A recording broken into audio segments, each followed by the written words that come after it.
Hi, everyone, and welcome to Adobe Live. I'm Flynn, and I'm here with Victoria. How are you, Victoria? Hi, Flynn. Thank you for having me on. I'm doing great. So it's early morning for you, and it's evening for us. Not a usual time that we would do a live stream, but we really wanted to do this with you. So it's very exciting. So you're over in the UK, right? Yeah, yeah.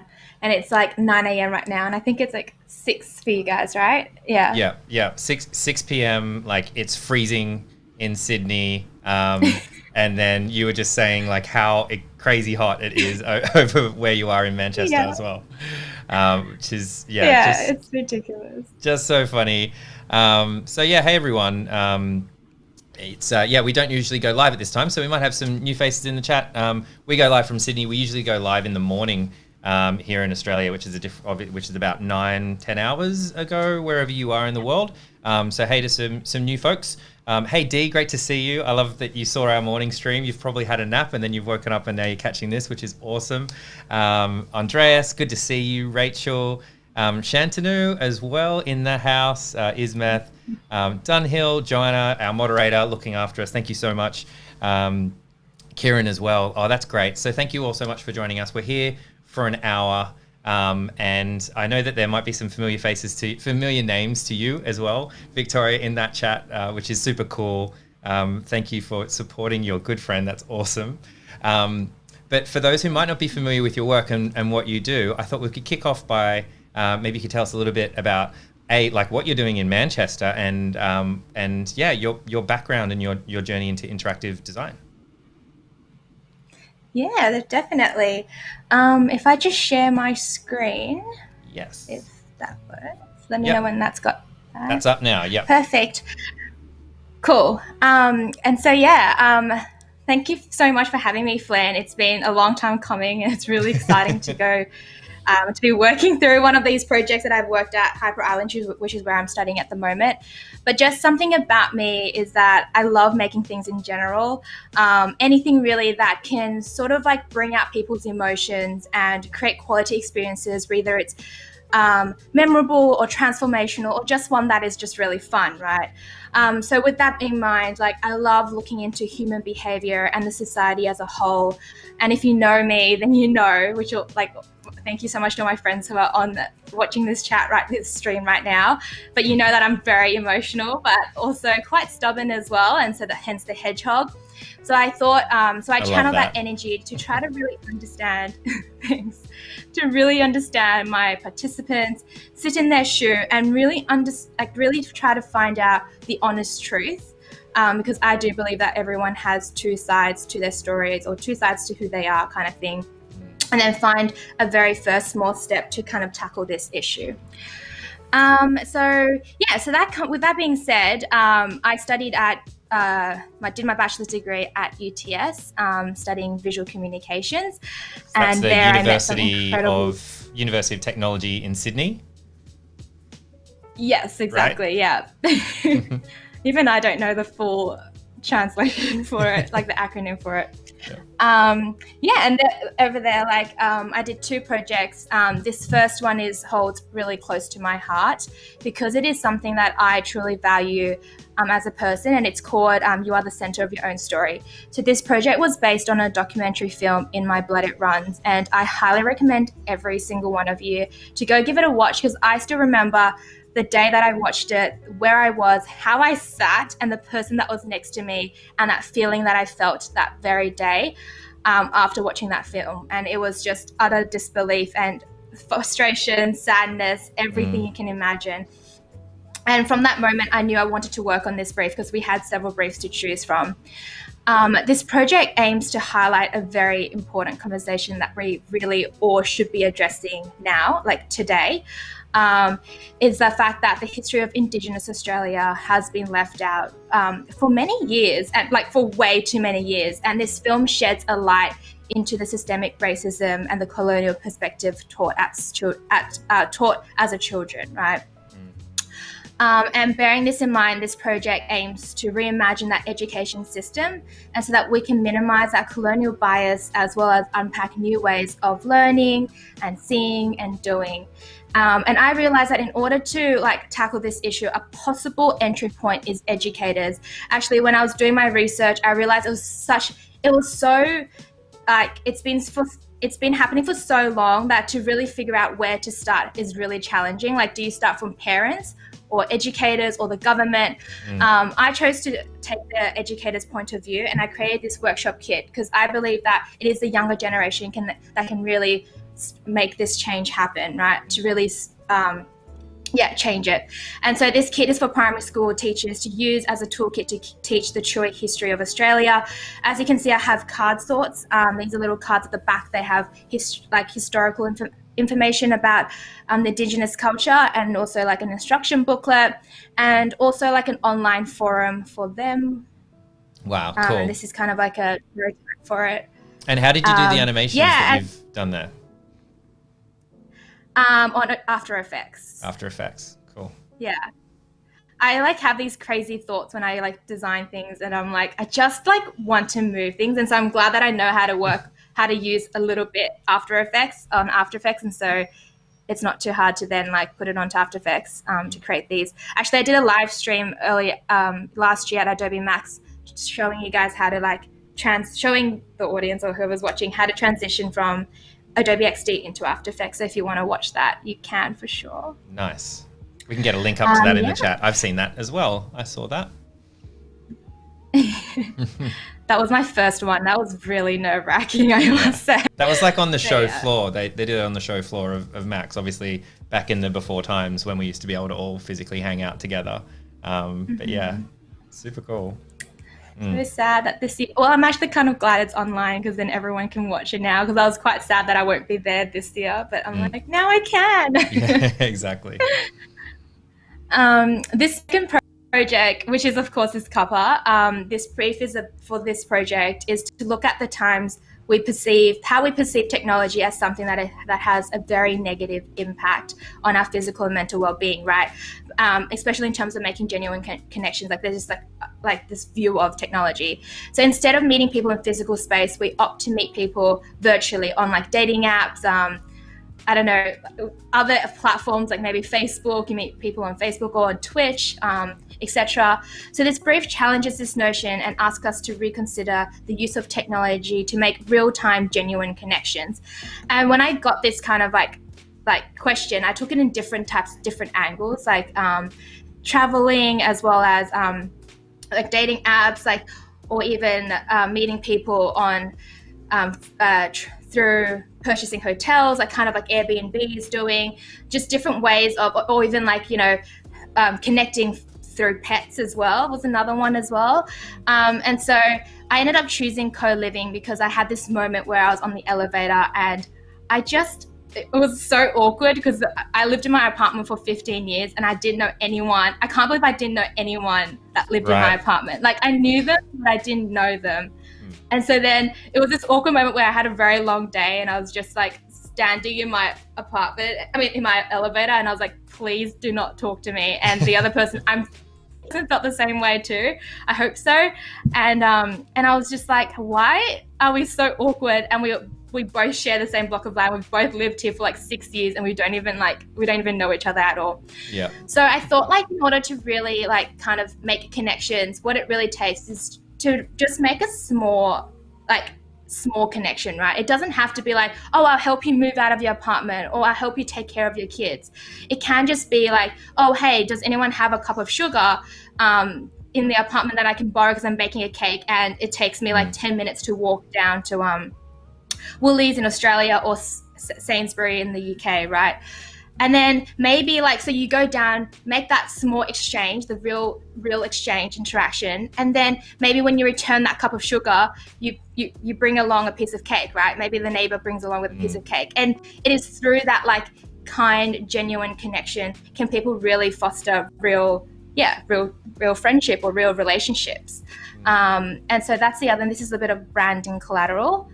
I also didn't put chat room in this app because there is just way too many chat rooms. Like, oh my goodness, I can't even tell how many times I wish all the chat rooms were just in one spot. Like I've got Slack, I've got like, you know, Instagram, Messenger, WhatsApp. It's just way too much for me. So I kind of admit that because you're living in the same apartment, you don't need a chat room. If you're going to talk to someone, you can go to them, knock on their door, or get their number and talk to them on WhatsApp. You don't need that. the chat room's the lobby. Yeah, exactly. So that's that. If you want to know more about it, I spoke about it in my Adobe Max live stream too. So you get more in-depth detail for that. That's so cool. And was this as part of while you're at UTS, while you were studying as a major project, or was this separate to that, or a private project? Was it part of your course? No, both of these projects were at UTS, and that's the one thing. Actually, I get a lot of questions. It's incredible. Not a lot, but I get a few questions on Instagram asking me like my experience at VisCom, what it is, because it's quite an ambiguous like title, I would say. Yeah. And like you get to do these really cool projects, and they have a way of teaching that gets you thinking on a deeper level than just designing for the sake of designing, which is one thing that I really loved studying at UTS for sure. And the teachers are amazing, like the best tutors I've ever had. And so where to from here? I have this quote that, because I last week I rewatched one of my favorite Disney films, which included this movie called Christopher Robin's, and it says, Christopher Robin's is an adaptation of the Winnie the Pooh, if you guys don't know, which is one of my favorite classic childhood movies. And it says, I always get to where I'm going by walking away from where I have been. And Pooh here is saying that we only really have one life. And if we're not fulfilling that life, then why are we sticking with it? And the only way to learn and change is by unlearning and walking away from what held us back. And I thought this quote was quite resonating with where I am and where I was moving from Australia to the UK. And it was quite crazy because I made that decision in 2-3 weeks, and the path was super ambiguous. But when I read this quote and I rewatched this movie, I realized that it's only through closing one chapter, fully closing it and opening another book and another chapter, that you can really like move on from your past, right? And that path is always ambiguous because you never know where the story is going to lead. So true. So I thought it was quite appropriate. Yeah. I love this quote. I was like, oh my God, it's so great. Perfect. And that kind of leads to where I am right now, studying at HyperIsland, doing my master's degree in experience design with a crew of like 26 amazing, talented students from across the globe. I actually wanted to show all their faces on my screen, but I couldn't get it in time. So maybe in the future I will. But yeah, and so that's kind of my journey. I hope I didn't like talk too much and like you guys was able to follow through. That was perfect. Thank you. That's great. And then, lots of people in chat. Just quickly shout out to, congrats Vic, amazing work from Marcus. Love your creative solution from Anar. So lots of people saying they love your work. Pooja as well saying love the colors in this project. Thank you very much for taking us through those projects. It's super cool. I can't believe you did that as a student. Oh, thank you. Slightly jealous. Very talented, very young. You can always go back into school and do it. True. So who are these folks? Okay, so this kind of leads to my final project at HyperIsland. Well, not really final, but final for the course, for the first half of the course, which is what I will be showing you guys today and going through.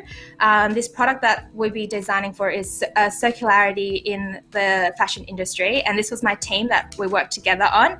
We've got Eli from Sweden, and I've got the LinkedIns down below as well, me from Sydney, Matt from Switzerland, and Hannah from UK, and together we created this project. So I didn't do this alone. Like, I really needed them to help me come up with this idea, to help each other come up with this idea. I thought it was only appropriate for me to kind of like say that, because otherwise, it's not mine.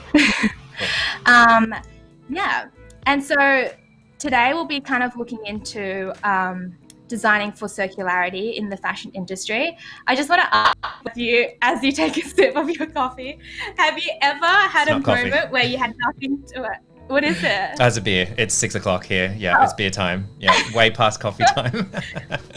Actually, you and Eli would get along because Eli drinks. Oh, well, he drinks beer. He has his first beer at 10 a.m. Oh wow! Oh yeah, no, that's my coffee time. That's a little bit too exciting for me. But yeah, 6:30 on a Thursday is definitely beer time. Yeah. Yeah, so I was just wondering, have you ever had one of these moments? I know it's more for girls, but maybe you might have, where you have nothing to wear in the morning, or you have a special occasion and you realize you have no money in your bank account, or thirdly, you're just a complete shopaholic. I can't imagine you being a shopaholic, but maybe you are. You don't know me that well. Maybe I am. No, but you're right. Yeah, no, your assumptions are right. Yeah, no, I'm probably the first category. There's a lot of clothes in there. My problem is they all actually look the same because I have like 20 shirts that are exactly the same color, and that's my wardrobe. That reminds me of 50 Shades of Grey, where everything is black. Yeah, it's pretty similar. It's black, grey, or white. That's it. Pretty much my whole cover. Wow. Yeah.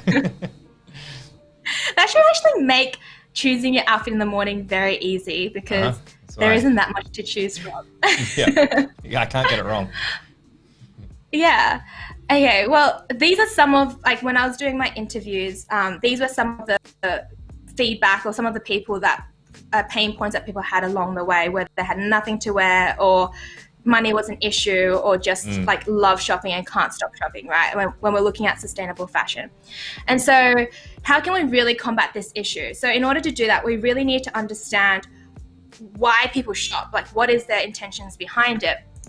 And so with that, let's take a look back into the secondary research that we have done. Fashion industry is one of the biggest polluters worldwide, right? And there's so many research and data out there that you can look into, but it really is. And the only way to kind of make this change is it requires a collaboration between fashion labels and consumers. So one can't do it alone. A shift in mindset, the consumers and the fashion industry as well, and the way they produce clothes, etc., and a commitment to make a change. So change doesn't happen overnight. It doesn't happen in a month. It happens over a long period of time. And it's only if both like consumers and fashion labels together commit to this change, it would only really happen, right? So like I said before, what is really the underlying reason for people shopping is because style for her is the one element that she can kind of control, right?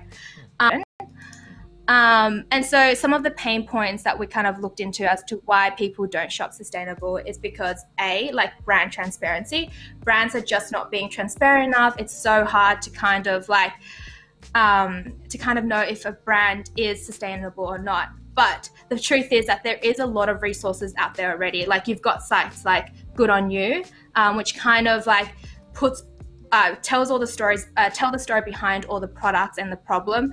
But the problem is that people are finding that stage of researching all the brands to be a hassle. Like it requires a lot of effort. And I totally get that. Like, I mean, when I'm buying a pair of jeans, like really, I wouldn't be bothered like searching through every brand only to realize A, it's probably really expensive, and B, with the chance of it not fitting me right, especially those who have really beautiful body shape that not every brand fits you like a glove, right? And secondly, financial budget, like it's too expensive, like I said earlier, especially when you're targeting like young adults. And thirdly, sentimental value, which is slightly different to brand transparency and finance, but I kind of put it there because we want to give clothes a second life. And if people are finding it difficult to let things go or finding it hard to throw away, then that's a challenge to kind of give it a second life, and it will just like fill your closet up, which makes that difficulty of choosing what to wear in the morning. Yeah, totally. So from there, the problem statement we derived was, despite valuing sustainability, consumers are prioritizing their personal identity and desires when making shopping decisions. And then the how might we is, how might we facilitate consumers to make sustainable decisions that meet their self-image and values? And a little bit of psychology here. I think I'm telling a lot, but there is a lot more to this than like what I've shown. Some of the areas of opportunities is self-efficacy. So that feeling that you have achieved it on your own. I've got a little meme. My teacher said I could do it, and I did it. The second one is cognitive dissonance. That like you say you value sustainability, that you want to be more sustainable, you want to do good to the society, but then when you go shopping, you take the different route. Right. And also finally, low involvement. Like no one has time to be researching, even if a website has an entire page on how sustainable their brand is. It is a lot of text, believe me. I've tried reading it and I'm like, too many technical terms, I don't understand, and there's just a lot happening. And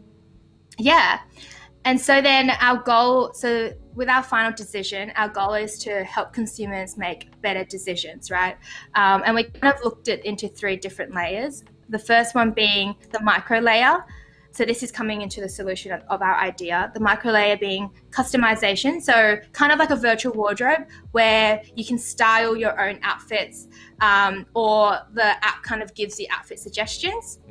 On a second layer, on an expansion, building communities. So kind of like instead of just looking through your own closet, now you've got your dream walk-in wardrobe where you can kind of snoop into your friend's wardrobe as well and see what they've got too, which is so amazing because I love looking through my friends' clothes, and also borrow their clothes too. And so that story kind of moves on. That piece of item has more and more stories to build.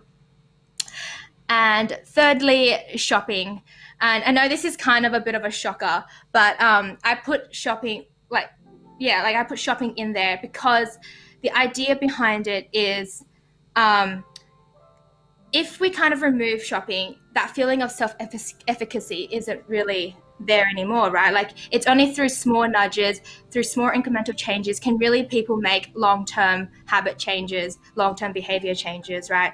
And if you kind of remove shopping, people either will just take this app as being a virtual wardrobe borrowing app, or B, like if they do want to shop, they'll just go online and shop, right? But if we've put this shopping feature in there, what happens is that when they make a purchase, yes, they will make a purchase, the item will kind of like feed into the app, and then it will register that you've just made a purchase, and there you go. You don't have to like scan or like whatever it is to put the item into your virtual wardrobe. And thirdly, you get to see the other 2 options. So kind of let me show you in my wireframes here. Cool. So when this person searches floral dresses, the first 2 options that kind of appear is in my wardrobe, my friend's wardrobe, and then you shop for it. And when we were doing usability testing, we noticed that everyone, like we didn't control the environment at all. Like we did a little bit, but not in this sort of like decision-making process. A lot of people like just went to like in my wardrobe and friends before they shop for it, because you realize that you have clothes in your own wardrobe, like you have floral dresses in your wardrobe that you probably had forgotten about, or you can just borrow one from your friends that you had wanted, or it's just for one night, so you don't really need to make a purchase.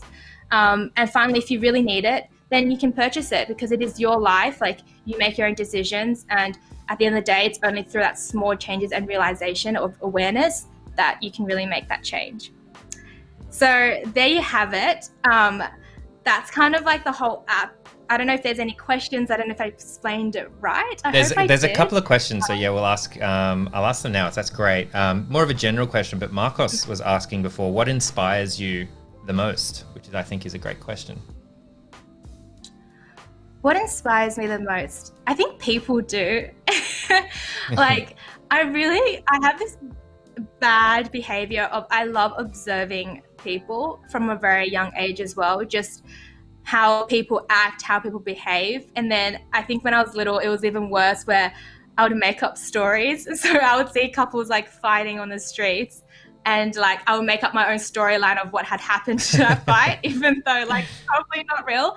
So I think people in general really inspires me, and just how people take on life, what they choose, inspires me, which is why a lot of my projects really hope to kind of like impact people's lives in general. Yeah. That's awesome. I hope that answers it. For sure. And Fazima was asking, this is so true, did your team choose the problem space? So there's a question a little bit ago when you're talking about the problem. Did your team choose that? So designing for circularity was a brief given, like in the fashion industry, that was given by HyperIsland. and then how we were going to tackle that, and trying to find the real reason behind like why people aren't shopping, why people still shopping fast fashion is like our team who chose it. And so yeah, the problem of like not problem, I guess the solution of making better decisions was our team, and then the problem as well, and how we found out that the problem was like self-identity and personal identity was the reason why people shop. That was kind of from our research that we derived from. Oh, that's so cool. And just checking in with chat, and he's saying, I struggle with this so much. I wish I had the virtual clothing app from Clueless. Yep, I think a couple of other people in chat would love that as well. That would be the dream.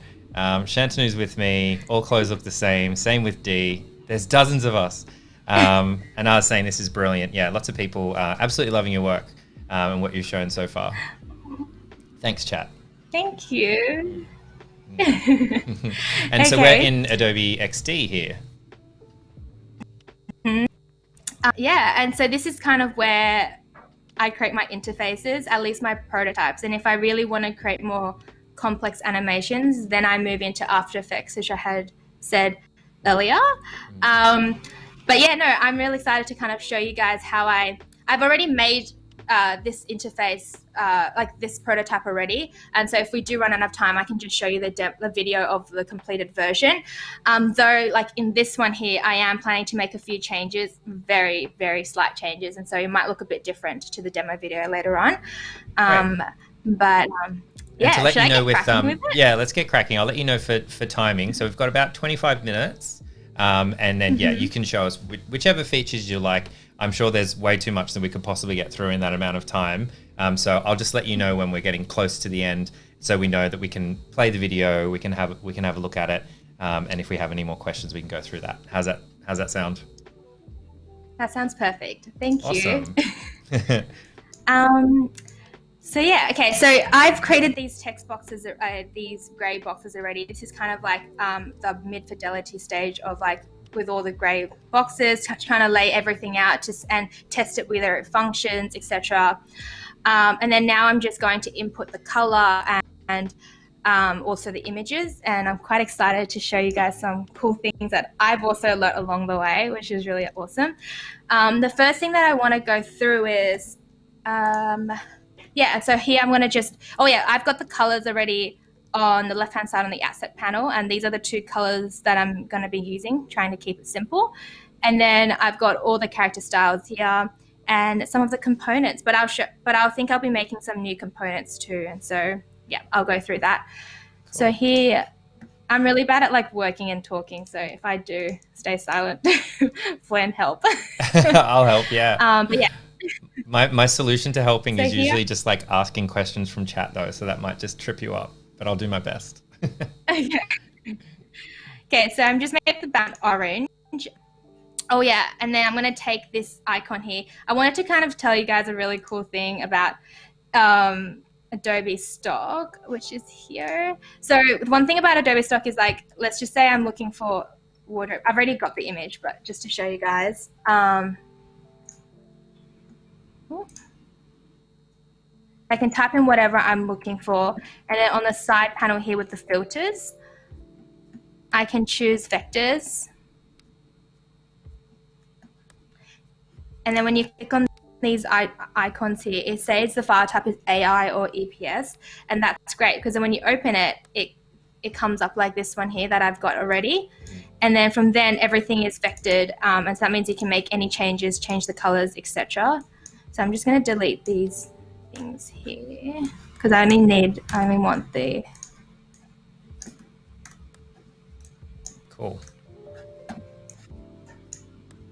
And then from then I can just directly paste it onto XD. And did you teach yourself XD? Yes and no. I mean, I definitely watched a few Adobe tutorials on couple of Howard Pinsky videos. Yeah.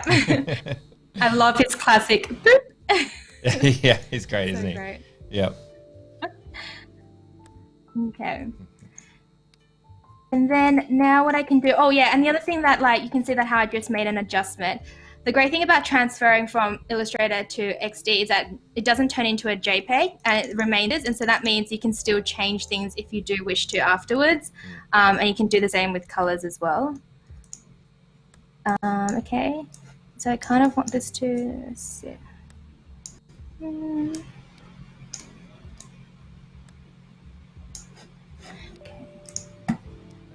Otto in chat saying hi, Victoria from UTS. Otto says hello.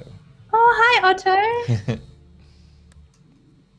Okay, and if I do Shift Command M, or you can do, I only know my shortcuts, mask with shape, or right click as well, that you can do that too. What happens is that it kind of masks it inside the container that I've wanted it to be in. And I'm just going to send it back, which is Command squiggly bracket this way. Yeah. The first one. And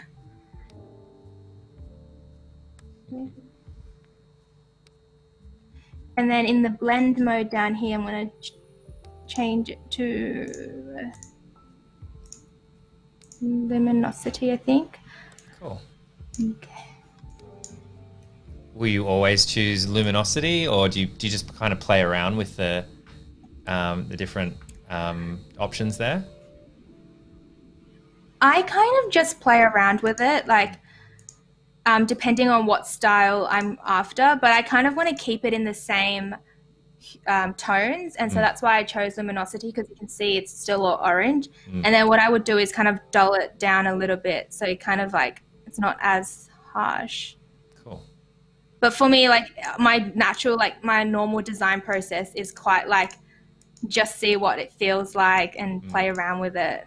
A lot of times when I have an idea, it doesn't really turn out the way I want it to look anyways. And so then so most of the time I just like go on and I have an idea and then I go on and just play with it and see what really comes out of it. Cool.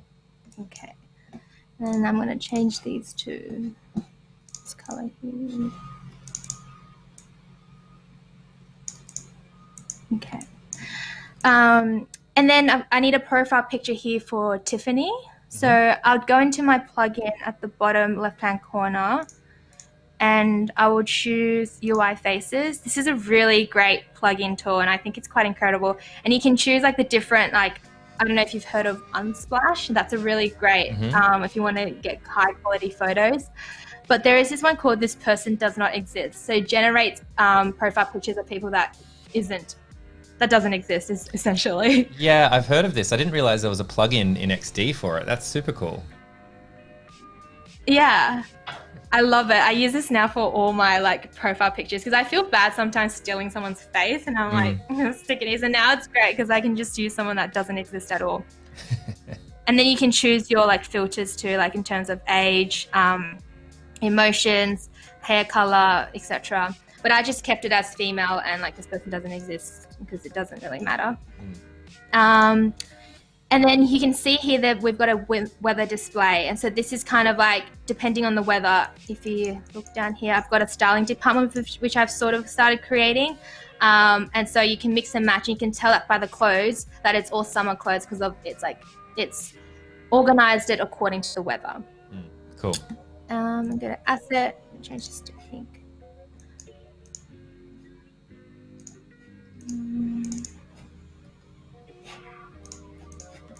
Okay. And the other thing that I want to say is that like I've also made everything by divisible by 8. So even if you look at my borders here, everything is like 24. 24 here too. Yeah, that's right. 24. And at the top, it's 48. So I made everything divisible by 8. I think that's because like I actually don't know the real reason, but whenever I do that, everything is so much more aligned and properly spaced out between one another. And I think that's probably why it's easier for the eye. And then I'm going to I want to put in like a cloud or a sun kind of like icon here. So I got this off Adobe Stock as well. Cool. Let's paste it. You may have kind of. Oh, sorry. I was just going to throw in a No, question from chat. okay. Shantanu was asking, what's your process for gridding out and deciding compositions for your wireframes? Which you kind of addressed just a little bit then. He asked the question just before you talked about the 8 grid. But yeah, what's your process for gridding out compositions for your wireframes? Is it always the 8 grid?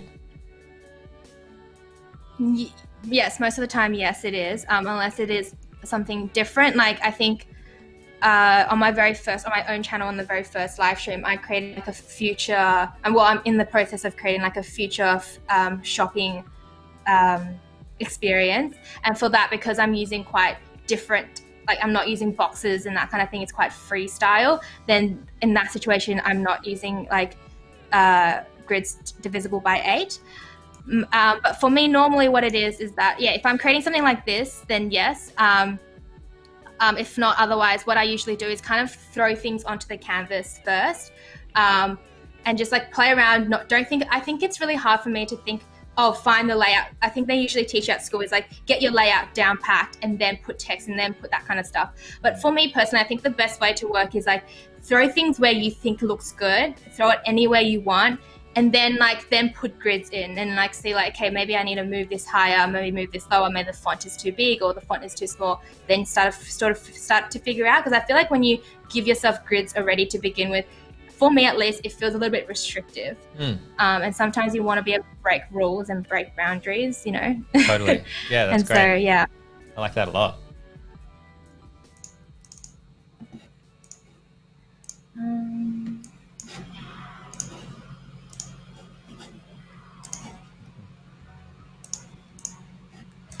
okay. And I know it's going quick, but I'm just going to let you know we've got 15 minutes left. Send it back. Okay. Let's hope I can get this done. I won't be too nitpicky, as I am trying to be nitpicky right now. Okay. There's always like when you're live streaming, there's like okay, in real life I would have much more attention to detail than I would at the moment, but like often you're so rushing so much when you're doing a live stream. So yeah, you can get it's all good. Okay, so this is the search bar then. Let me change color. And then the other thing in the plugins is that you've got icons for design, which is amazing, especially when you're doing prototype. You don't really want to be designing all your icons because that's going to take forever when you have like heaps of interfaces and heaps of different icons to play with. So here I'm just going to search for the search icon. I'm just going to choose this one here. Oh.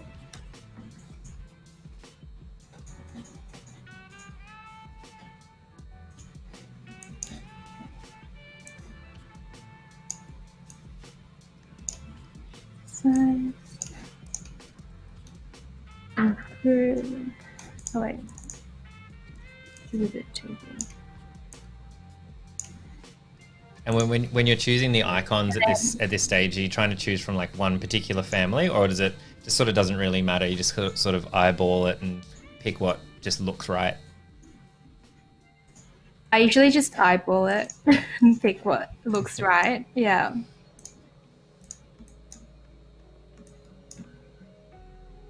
But usually I kind of put it in for now, just so that people know it's a search button. So when I'm doing usability testing, yeah, and the same thing with the images too, like these illustrations. If I was to kind of like send this off the developer for the final round, then I probably would have drawn it myself or get someone to draw it, just because like it's a bit more personal.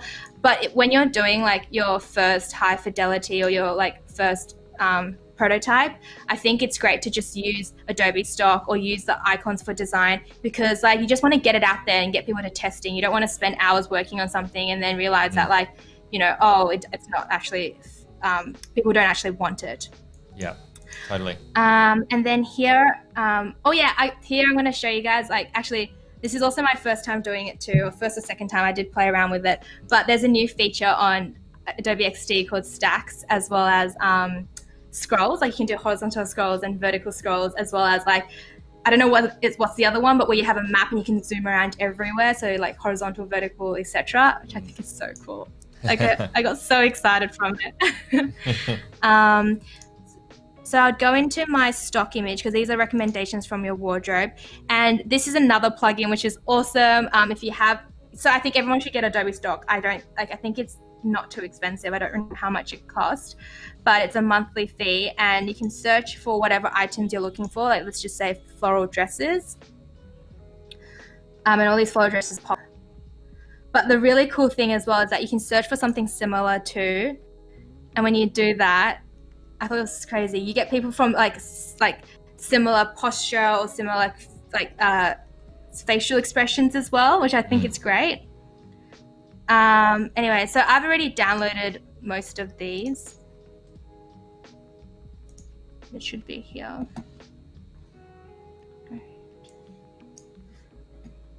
And then, I've got repeat grid on right now. So if you don't know what that is, it's on your top hand right corner. But I'm just going to do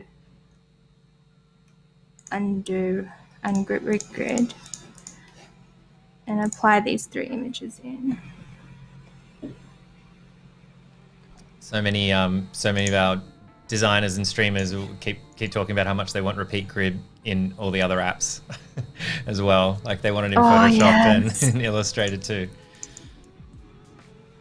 It's so handy. That's the one thing I love it. And I also love how on Adobe XD, like whenever you move anything, it does like immediate like margins and like lines. So you know that you're doing things. There was a question around from Roxanne around Adobe XD. Was it a hard learning curve to use XD, or are some of the concepts transferable from like Illustrator, InDesign, Photoshop, etc.? Yes, a lot of the shortcuts are quite similar, but it's definitely not challenging at all to learn Adobe XD. I learned it over a summer, and I think I only spent like 2-3 hours on it, like 2-3 hours like watching videos to get the basic of it, and then like started playing around with it, and it's so intuitive. Like I honestly, I'm really bad with technology, and I'm really bad with learning softwares. Like. And if I can learn it, I honestly think anybody can. It's just so easy. Yeah, it's definitely intuitive. Like often you think, what should the shortcut be? And then you try to do it. And then, 9 times out of 10, it's exactly what it is. Like it feels very natural. Yeah. And so now I've got these 3. And so I want to show you something really cool about the stacking thing. So normally, wait, I'm just going to copy and paste because this is really exciting that I just want to show. So normally if I want to like move something, you can see how like I have to like push it, move it over here and then move this over here kind of thing. And it's quite like finicky. But if I've got stacks on, what I can do now is that I can move it. And can you see how the other one like just switches spots with the one that I'm like dragging on? So that's really convenient when you have like done everything and you need to change the order and you don't want to have to go back and like move everything and like make sure everything is spaced out correctly. You can see that everything is spaced out increments by 8, and so the Adobe XD already registers that, and when I move it, it's like it just does it for you, which is amazing. Awesome. And then I'm going to put on horizontal scroll, and there we go. And so then when I play it, it should just scroll. Yeah, that just scrolls. So I don't think you can do that before. Well, yeah, horizontal scroll. I think it's been something that people have been asking for since the beginning of Adobe XD. So yeah, there's definitely some happy people out there. And so just to let people know that, because it sounds like a couple of people like haven't used XD, maybe they're familiar with other apps. So you just jumped into prototype mode. So maybe you could just tell people a little bit about that. So you're in design mode now, and then you can like quickly prototype your apps and website designs. Yeah. So right now, I'm in design mode, and let's just, so what I just did just then was, I think it's command return. Yeah, command return, and it takes you to the preview mode. But if you do want to go into the prototype section, it's on your left-hand top corner, or otherwise you can do Control Tab, and that goes into the prototype mode. But because with the scrolling feature, you don't need to prototype it, because obviously you've chosen scroll on your right-hand panel. So if you just do command return, you don't need to prototype that. So that's great. But if you do want to prototype something, maybe I'll leave the sneak peek and I'll show you. How long have we got left? About Maybe I will 8 do this minutes. Maybe a little bit less if we want to show the video. So yeah, it's ticking down pretty quick. Okay, I'll show you guys how to do this prototype here. So I'm just gonna change this. And so these keyboards you can find in the UI kit, which is at the file, get UI kit, Adobe, Apple iOS, all the other ones, and then you can download the real one. And then I'll go into prototype mode. And then I can, so when the person clicks search clicks search, it takes them to here. So I want the keyboard to kind of slide up. So then I will drag this down to the keyboard and transition. Instead of transition, I would choose overlay. I can see how there's like a little green box at the top, and I'll just drag it down to where I want it to sit, which is at the bottom. And then, so from here, I want it to, from clicking there, I want it to come to this screen here, but not overlay, transition, maybe just a dissolve. So let's just see how that looks. Cool. Oh. Time. Oh yeah, you have to change it to time so that it automatically slides up, right. Not tap. Not tap, right. So that's the action to get the animation to happen, right? Yeah. Cool. So here, and then it should just slide up. Yeah. So maybe instead of dissolve, I can do slide up. Okay. There we go. Nice. So you can see how it moves and then it slides up, because obviously you don't want to search and then you have to tap for it to slide up. You just kind of want it to be automatic. And so a lot of times when you're doing time, it's good to kind of preempt, do your final screen and then work backwards. And so let's just say here, one last thing is that I want the search to slide up as well automatically. And so what I can do is copy and paste.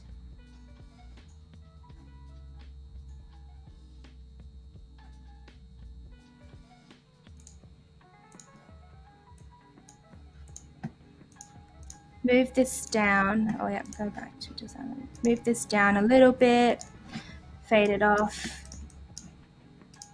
And then in the prototype, drag it to this, and then it would be tap, transition, dissolve.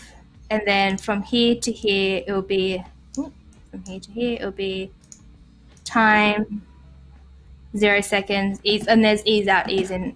If you know After Effects, then it should be language. So there we go, and you can see it appears and then it slides up, and you can change it too. So you can change that this can be not dissolve, it can also do a slide up too if you want that. It's cool. There we go. So that's kind of how I use time as well to kind of have things moving at different times. But the thing that you have to be aware of is that you have to make sure all your names are the same, because it kind of Adobe XD registers by the same name. So in the layout panel here, so search here should be the same as here. So search is here and here. So it's the exact same name, because otherwise it just doesn't work, because it's obviously you've named it something differently, so you can't auto-animate for you. Thinks it's a different asset. Yeah. That's super cool. Yeah, exactly. Man in chat is saying, can't wait to open XD after this. Yeah, give it a go. Give it a try around. It's surprisingly intuitive. And because we've only got about 5 minutes left, do we want to have a look at the final version? Yeah, for sure. Awesome. So this, I hope it runs smoothly. And so this is kind of the final version here. So you can see that I've got sneak peeks at the bottom. Mix and match, let's get stressed, recommendations, sneak peeks from your friend's wardrobe. You can borrow, you can suggest if you've got you've got an outfit, or you can also sell. And then when you go to shop, you can search for items, and here you've got your wardrobe, your friend's wardrobe. You can shop for it, and when you hover it, it says 15 days ago. That's how long you've worn it last time, when you've worn it last time. Good to know. And you can go, Yeah, you don't want to repeat outfits, just in case. And you can borrow from your friends. And then finally, you can shop for it. So we kind of thought this app would be a really good partnership with Good On You, which is the website I had mentioned earlier that kind of like dissects whether a brand is sustainable or not. So hence you can see before that there was that sustainability radar. So you can kind of measure how sustainable you want to shop, and then it filters it out for you, kind of thing. Yeah. So so that's kind of the basic story of the app. I will be uploading this on Behance in the next 3 weeks, I would say, because I'm quite busy at the moment. So if you guys want to like pop in, I will be adding some extra interfaces too. So so if you guys want to pop in and have a look, feel free to. That's awesome. Hey, I think we might have time for one question. There was a great question in chat from Anna. How do you do your user testing? Is it possible to do the testing on mobile phone, or should I just show them on desktop? What I usually do is I send them. So you go into share. So there's design, prototype, share, and here there's on the right hand side on the bar there's like view settings, and you can choose from design review, development, presentation, user testing, or custom. So I'll say user testing and create a link, and I can send it to that person. So what you can do is like have a Zoom call, get them to share their screen with you, send them the link, and just maybe tell them a scenario like, hey, pretend you're this and this, or oh, hey, like, can you just try using this app and we'll just observe. Like, that's how, don't give them too much prompt or guidance and then using them, because you really want to see like if the app is intuitive, right? So if you tell them what to do, it's kind of like defeats the purpose of usability testing. Right. So that's a great way. Another thing that I learned at HyperIsland is this website called Hello Ping Pong, where you can screen your filters, so the type of person you want to test, etc., and then they look for people for you, which is really awesome, but you have to pay for that. But if you're just doing it amongst people that you know, and you've just got their emails, then I think like Zoom is a great way to do it, and screen share for sure. Oh, that's awesome. That's awesome. Thank you so much. It's been great. We went through a lot in a very short amount of time. It's been awesome to hang out with you, and yeah, we'll have to do this again sometime. Definitely we will. Thank you so much for having me, Flynn. Yeah, thank you, Victoria. And have a great Thursday. So you've got your whole Thursday. We're done with Thursday over here. Thank you so much, chat. Some great questions in there. It's good to meet some of you people for the first time. Victoria, have a fantastic day. Thank you again. Thank you. See ya. Bye.